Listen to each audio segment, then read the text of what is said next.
Hello everyone. Today's video is all about first law of thermodynamics, and we will see how the first law of thermodynamics came into existence, and also who was the guy or who was the scientist, I should say, or the researcher who actually helped to formulate the equations for the first law of thermodynamics.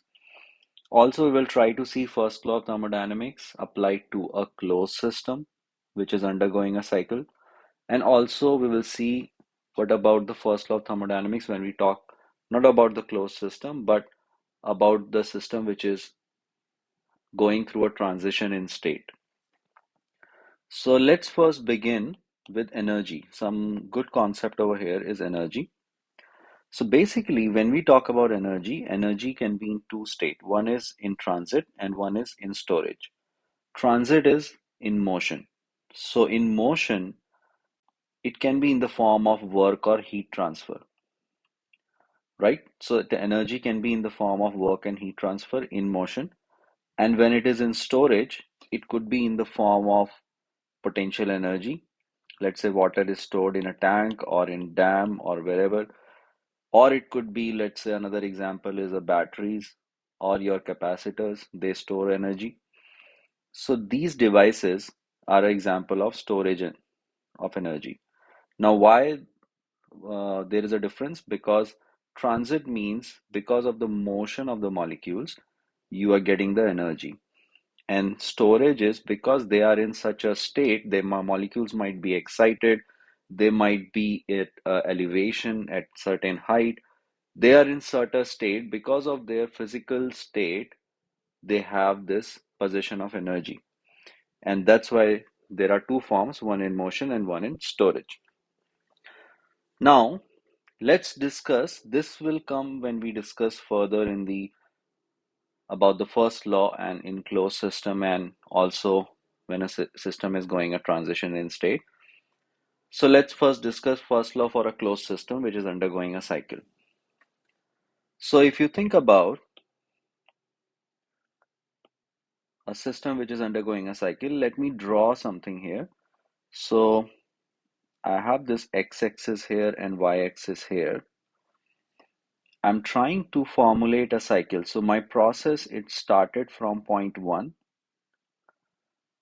it went to point 2,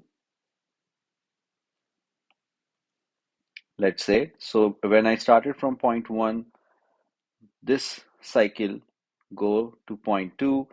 At this particular state, this x variable was decreasing and y variable was increasing, and then it came back. So this is a cycle, right? Cycle is, what is cycle? Cycle is something when it started from its initial state and returned back to its whatever the stage it started from. Now, that's a cycle. So one cycle is basically a closed loop, a path which a process takes. Now, during the cycle, to take it from position 1 to position 2, I had to apply some work. Let's call it W12. Okay? And to come back from position 2 to 1, I gains some heat. I gain some heat. Now, this process, I'm now trying to show you what actually this process was. So when they were trying to formulate the equations, what they did is they made a closed system and they put some weight here.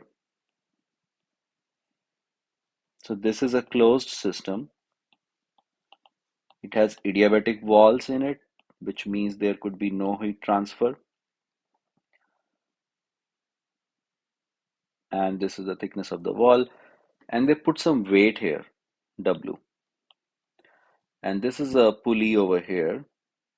Now from this pulley, there was a system or arrangement which make this paddle move. Okay, so as you increase the weight, this paddle keeps on moving. So this weight here is the amount of work you are doing. This weight is applying the work, and this work, this translation motion, up and down motion of the weight is converted to rotational motion of the blades here, which is W12, okay, which is W12 here. And what I did is I closed this system and I put a thermometer here. I put a thermometer and I measure the temperature T. So basically I'm doing two things. One is I'm applying weights and moving these blades, and because of the motion in the blades, the water, there is swirl in the water, there is movement in the molecules of the water, they are getting excited, they are storing energy, and the temperature rises because this is a closed system, this is an adiabatic wall. There is no way for the heat to escape, so the temperature rises. So this is one complete cycle. Okay, this is one complete cycle. You gave some work which was actually released in the form of heat. So basically what you're doing here is you're applying W weight, keeping the pressure constant here inside the system. There is no heat loss. So you applied this work W12. So process is it gain some heat along the way, right? Because you're creating motion in the molecules of the fluid here, and you attain a state 2 and you went from path 1 to 2. Now what you did is you removed this adiabatic wall. So you removed this adiabatic wall in the second step and you let the heat go away. And the only path of the heat which you let go away, okay, you measure it. Okay, you measure it, and that was Q21. So when you measured it, you observe every time this was done, this experiment was done, it was observed that the amount of weights which were applied or the amount of work you were doing is kind of proportional to the heat which was lost. And after the heat was lost, and it will lose heat till it attain its initial state before these weights were applied. So after the heat was lost, now it is in its initial state, you observe that the amount of work is somehow related or correlated to the amount of heat you are losing. Okay, they are directly proportional. So if this is great, if I increase the weight, heat is also increased. The loss of heat is also increased. If I decrease the weight, the heat is also decreased. Basically, if I increase the work, heat is also increasing. If I decrease it, it is also decreasing. It is proportional. And the ratio always remains same. So that means there is some constant. If I try to formulate it this way, there is some constant here, right? And this constant is known as Joule's constant. So this constant is known as Joule's constant.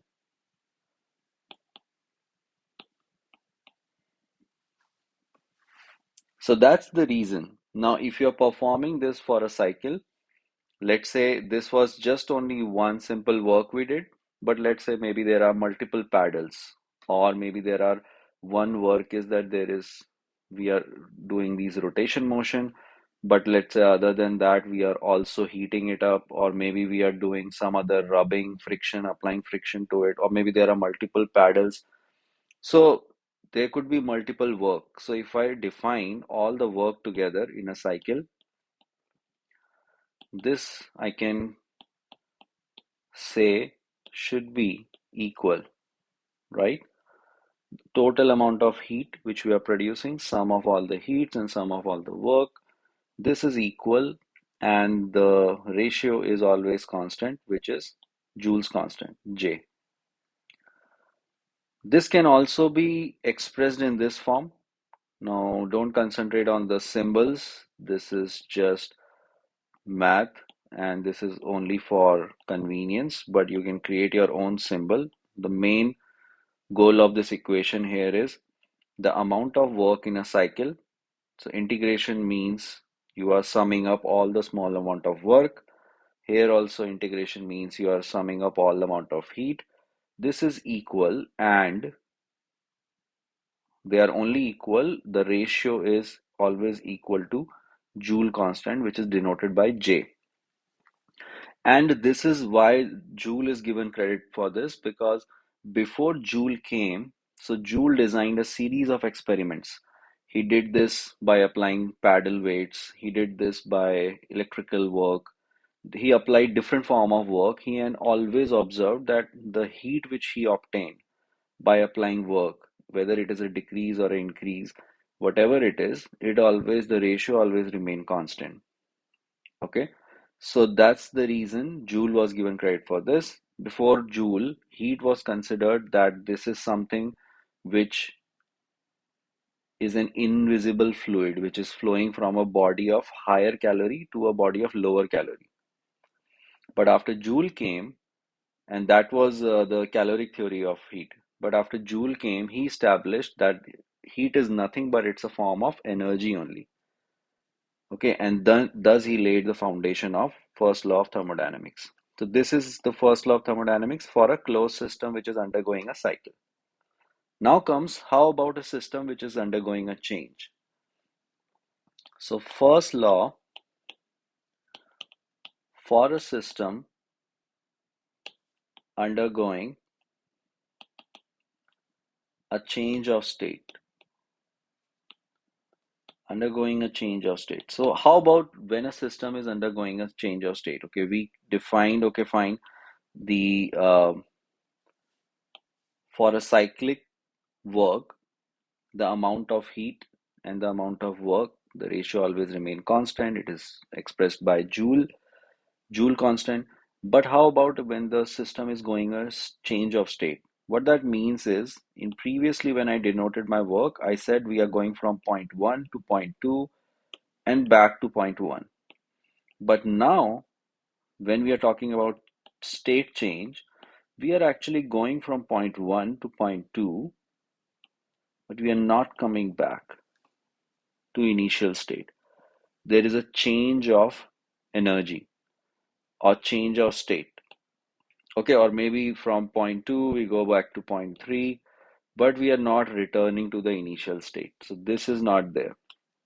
We are not returning to the initial state. Now, for this kind of a system, can we define the first law? Can we say that the total amount of work is equal to or proportional to, not equal, proportional to the amount of heat? Can we say that? And the ratio always remain constant.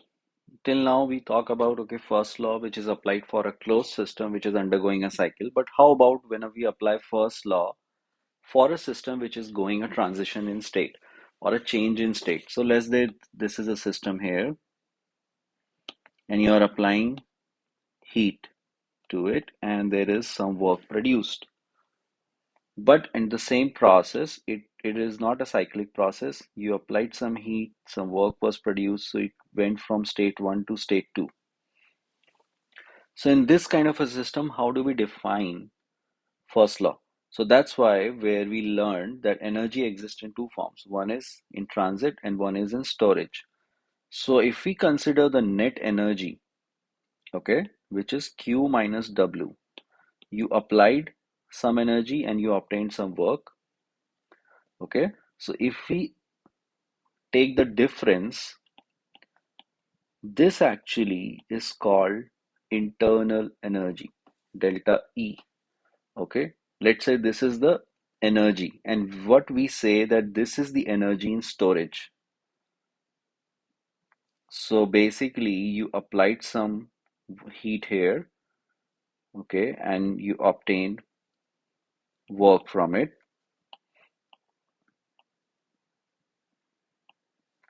Okay, and then you also have delta E. So now the equation becomes Q is equals to W plus delta E, a famous equation. Also, you can write it as Q minus W is equal to delta E. Delta E is sometimes called as internal energy. So when you, let's say you boil water, okay, you boil water, now it has become steam. So it changes its state, right? It doesn't return back to normal water, or does it? It doesn't. When you boil water, it loses its volume.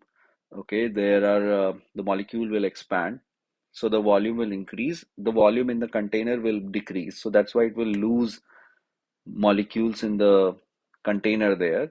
So it loses its volume in the container. Now the state is not same, but when you come back to the initial state, the physical state has changed. The physical characteristic has been changed. It has turned to steam now.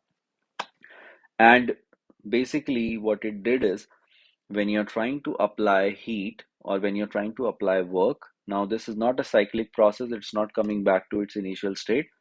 So, where is all that energy? So, all that energy is stored inside the system. So, that energy was stored in a system, it was used to escape the boundary of the fluid and it became steam after that. If you take an example of water, but for other examples as well, this energy will be stored internally. Okay, so that's how what we call internal energy, and this is where the equation came at. So now let's say there is multiple works going on.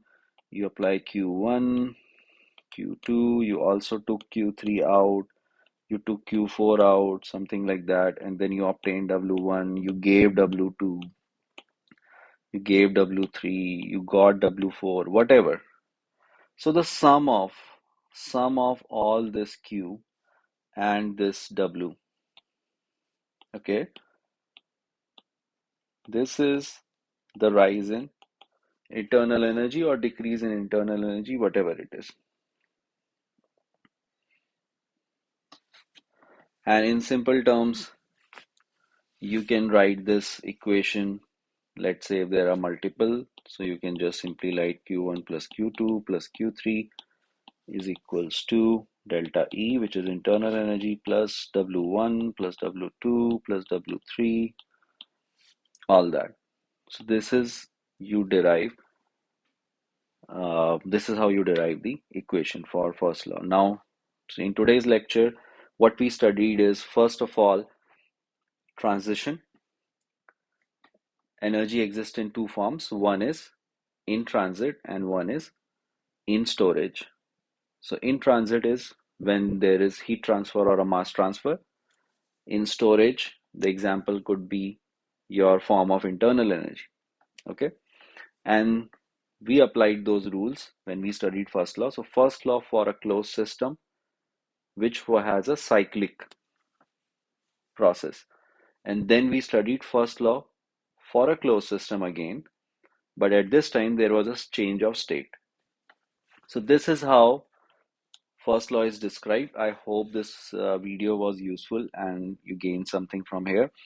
In the next video we will also study about what is energy and property of the system, and then we will move on to second law and third law of the thermodynamics.